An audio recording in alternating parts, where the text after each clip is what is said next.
Welcome to this week's episode of Does That Make Sense? Antoinette, how many times, especially recently, have you heard people say, if only I had a crystal ball? Amanda, I would love a crystal ball. In fact, I actually think we spoke about a crystal ball in our first episode. We did. Well, our next guest, Kerry Sees, actually is a crystal ball reader. So she has her own crystal ball. Welcome to the show, Kerry. Kerry, thanks for coming on to the show today. Thank you for having me and inviting me. So just for our listeners, tell us, how long have you actually been a crystal ball reader? Like, take us back to the beginning. How did it all start? Like, right back to the start. Right from the beginning. So at the age of 3, I started talking to the people that have passed over. My mother was very psychic, so she totally understood. So I wasn't crazy. And at the age of 10, my mother introduced me to seances. So I did seances probably every fortnight with her, just learning the skills, I suppose. Back then I was only 10. And from the age of 15, I started doing readings. So I started off doing psychometry, which is holding people's jewellery, anything personal, using the energy. So I'm an energy reader. And then from the age of around about 21, 22, I decided to open up, back in those days they were called New Age shops.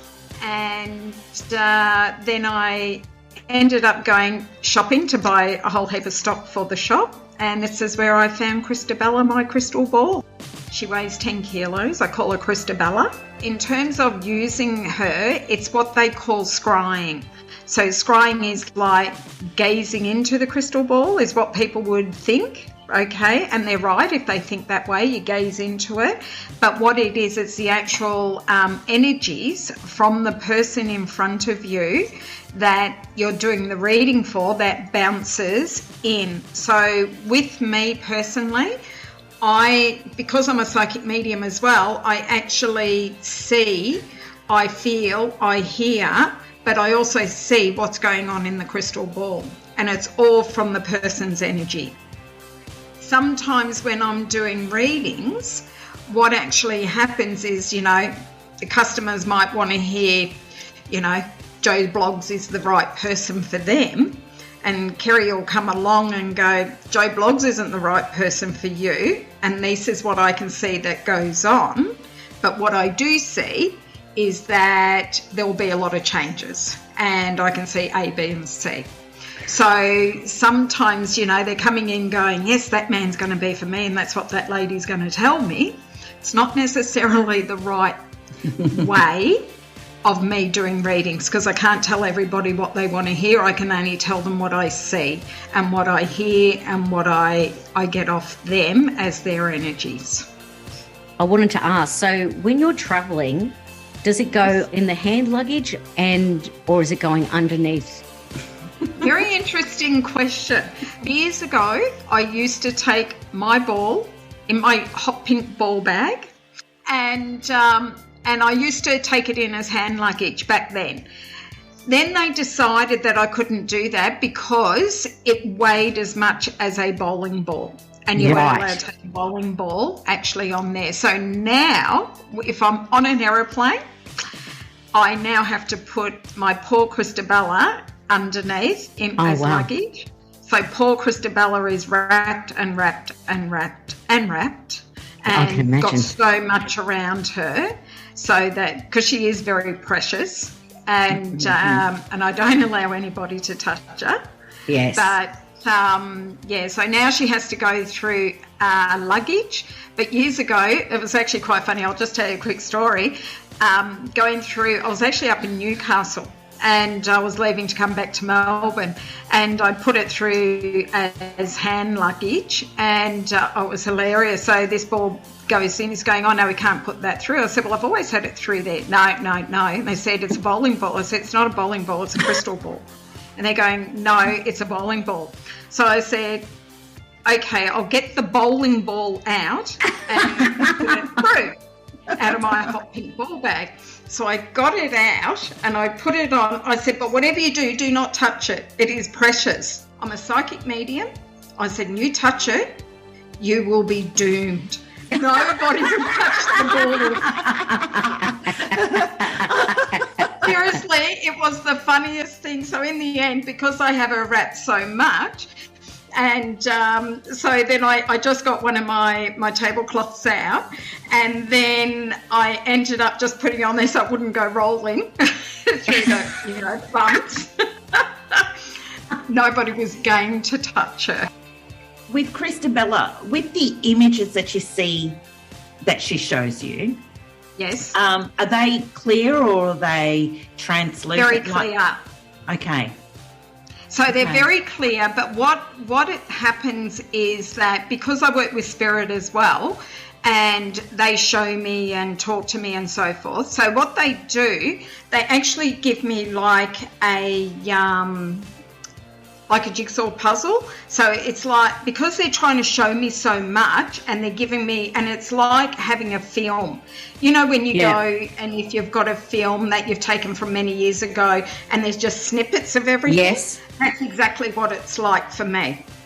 Right. So it's just like a snippet of this, a snippet of that, this snippet down here, that snippet there, but I need to put it all into perspective. And then, you know, like sometimes I have to listen, sometimes I'm looking at the person, seeing what's going on around them. They think I'm looking at their eyes, but I'm actually looking around them because there's spirit there as well. And then I'm looking into the ball going, okay, I'm getting it all now, that type of thing. So, yeah, so it's more snippets. It's more like a film that you've got snippets and a jigsaw puzzle. And it's energy as well. Absolutely full on energy. So it's very much the energy that bounces. That's why I don't let anybody touch my ball at any time, because if I have one, I'd have to cleanse it every time. Yes. But with me, because I'm channeling, and it's a form of channeling, and it's scrying, and it's what they call stargazing into your ball as well. So that's what I do. And so for all the Melbourne people listening, we've had a bit of a trot here. Like we've had lockdowns, we've had an earthquake. Protests. We've had, what else? Have you got any good news coming up for us? Well, in my crystal ball, I would like to say I do see that come at the end of November, I think we'll be back to normality. The other thing that my crystal ball has been telling me is that the lockdowns for next year are going to be pretty much non-existent. Wow. We can't imagine that, but we're loving that. Don't get me wrong. I think we will have restrictions on certain things for the winter and not so many lockdowns. And the earthquake, do you think that was symbolic to anything, or what are your views on the earthquake? I just think Mother Nature is just saying enough's enough, let's focus on something else.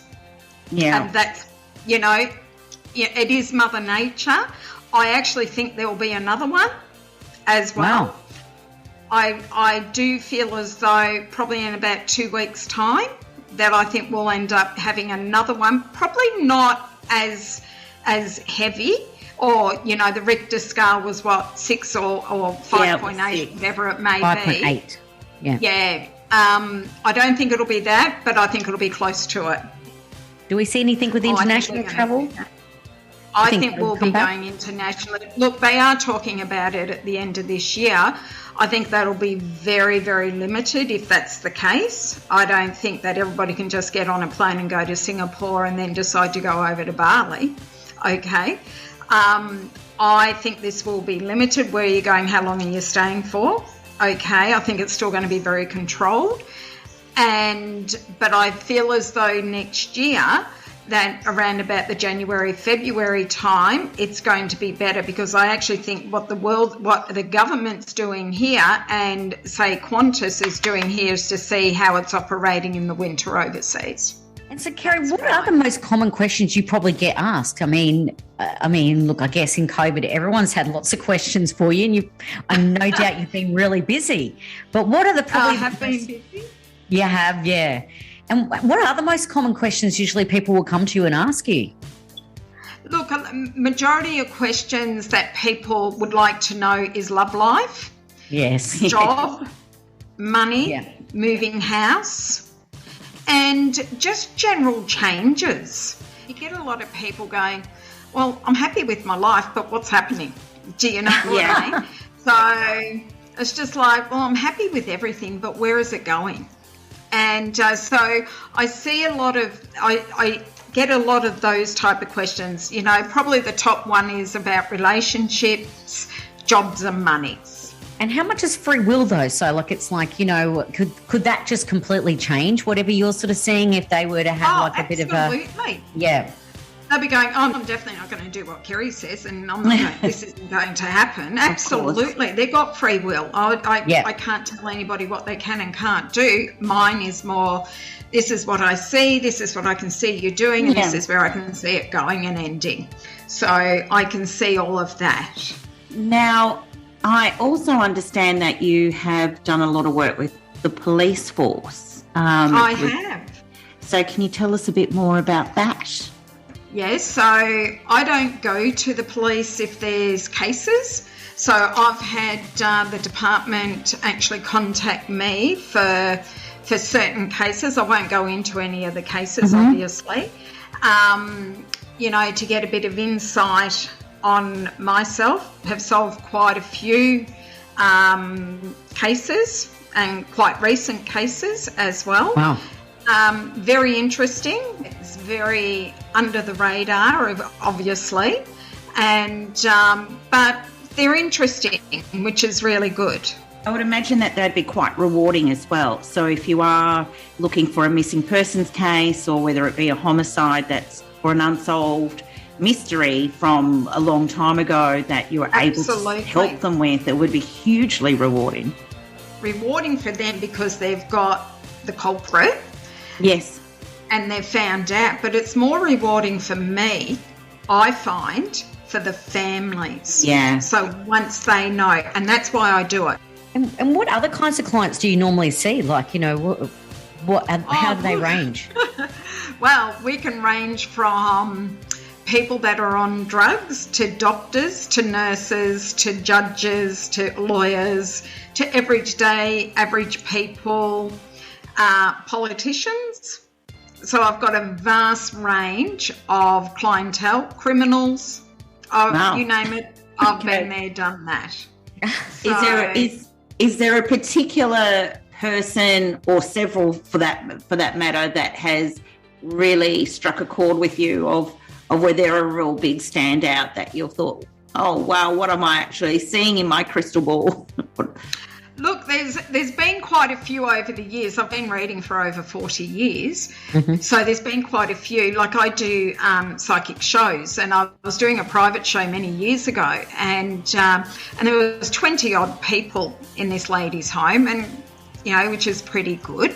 Anyhow, so I was talking to, say, a lady here and a lady there, and they were like 6 ladies in between.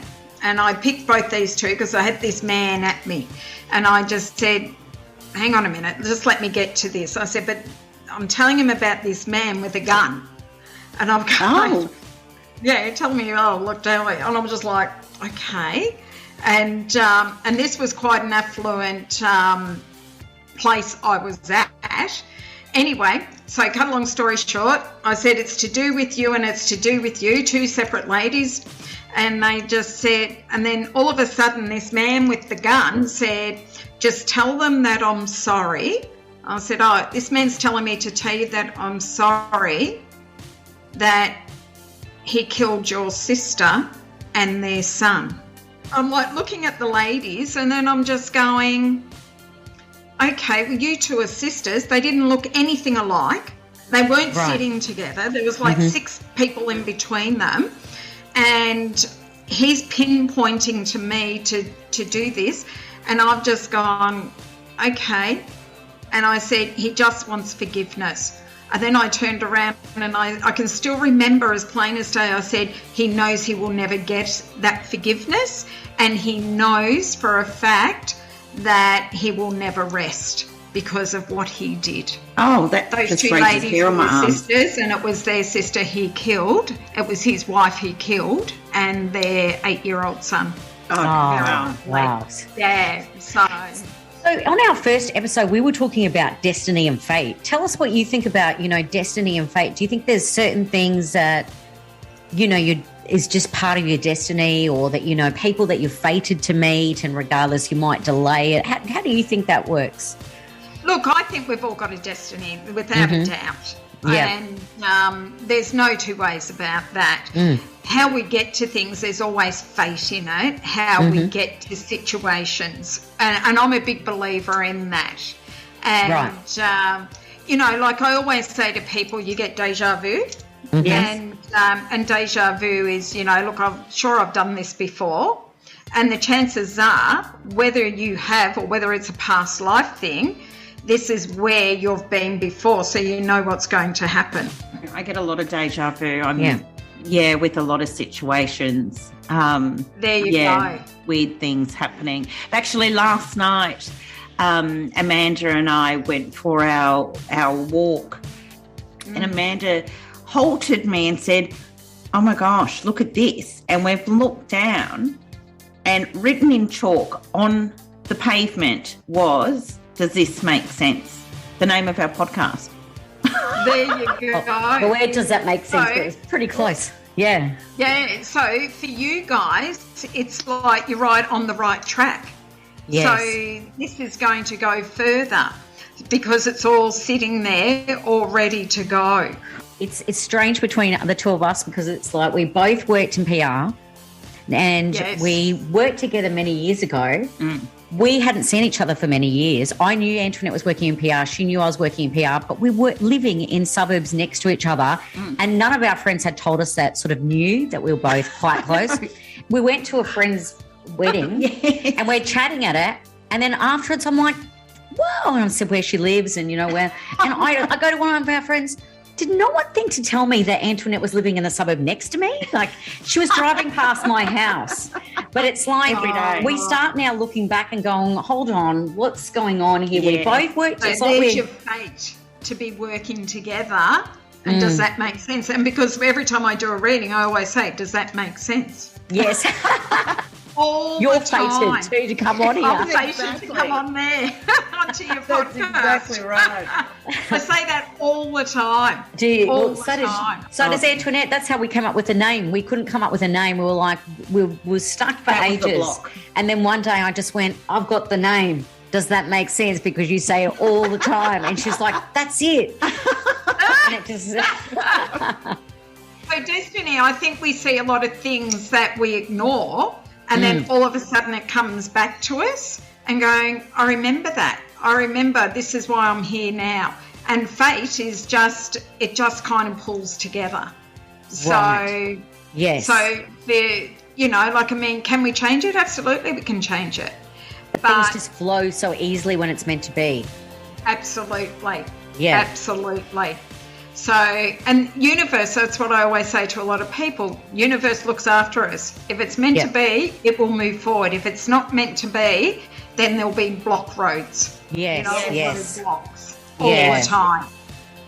I was just looking at the time and it's 444. That's all. I just see the the numbers. It means you're on the right track. And what about with yourself? Can you give yourself your own reading? Or No. Isn't it funny? You know why? I know. Because if anybody says, and this is just my own opinion, that they can read for themselves, I've got to say I don't believe that, because you're only going to read what you want to know. Yes. Right. Not what you don't want to know. Not objective. So what I do though is I get feelings on things. And I go, like years ago, I could see and I had this feeling I was going to break my foot or my leg or something. Wow. And I thought, oh, God, because, I mean, the chances are high because I trip over all the time in midair. Always have done. So I thought, yeah, no, just got to be careful. And I never, ever wear runners or joggers. It's just something I don't wear. Anyhow, this particular day, Kerry wore runners. She was at home. And I went to take the washing out, to take it out on the line, went out the sliding door, tripped, flew. Oh, my gosh. Straight down, broke my ankle. Oh, no. And I could see this for like 2 weeks. Oh, no. It's always the way. Yeah. It's always the way. So if someone wants to get a reading, Kerry, so where would they go to? Like, what can you give us? I've got a website, kerrysees.com.au. Yes. And I've got Facebook, which is under Kerry Sees, Crystal Ball and Black Mirror Reader. Mm-hmm. Also got another little business called Psychic Angels Australia. We'll put those links definitely up. Yeah, into our episode details. Now, what else? You know, we've spoken about crystal ball readings, but to give it a bit of a recap on what else you do. So you're psychic medium, you read. Yes. Is it tea leaves? Tea and coffee cup readings. Yes. And Black Mirror. I do, and Black Mirror. Mm-hmm. I also do put a candle in front of you and do a reading. So I do, I'll call it candle readings, I suppose. Yes. Okay.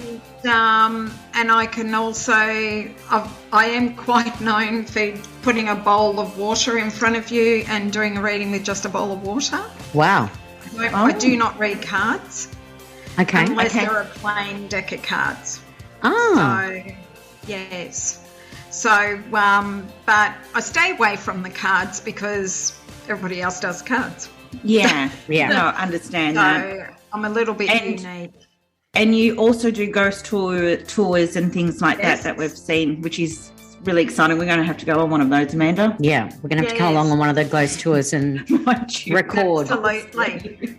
Yeah, she will scare me. She scared me today. Like she popped up on me today. I'm actually doing one next month. I've had to postpone this month's one, obviously, till next month, but that's fully booked out. But no, I do ghost tours. Take groups of people on ghost tours. We'll definitely have to cover that and perhaps have you back on the show again to talk about ghost tours or, talk about... What I'd love to do is to somehow be able to record our podcast at a ghost tour and possibly try and explain the experience of what's going on. That'd be fun. Yeah, I do have my own paranormal team as well. So, wow. Yeah, so I've got them, but we can't Your do own Ghostbusters. Yeah, so I can do ghost busting. Yeah. So I'm a little bit of a mystery, but so we've done. I did one just recently at Beechworth Asylum. Yeah, so I've done a few there now, and Geelong Jail is the one that I'm doing next month. I want to get people over to Adelaide to the jail there. That's fantastic. Really? Oh, yeah. That's where I'd like you to come over and do a road trip. We could do a road trip to Adelaide, I reckon. Right, because that's where my paranormal team is. Oh, perfect. Okay. Sounds good. Yeah, so I can get in contact with them to see if they want to do the Adelaide jail. It's really good. That sounds I can tell you a story on that one. I think that. Is there any other questions? I think you've answered everything. I think we got a lot of information. So. Oh, good. Yeah. Thank you so much for joining us, Kerry, and we'd love to have you back on again. Excellent. Thank you so much.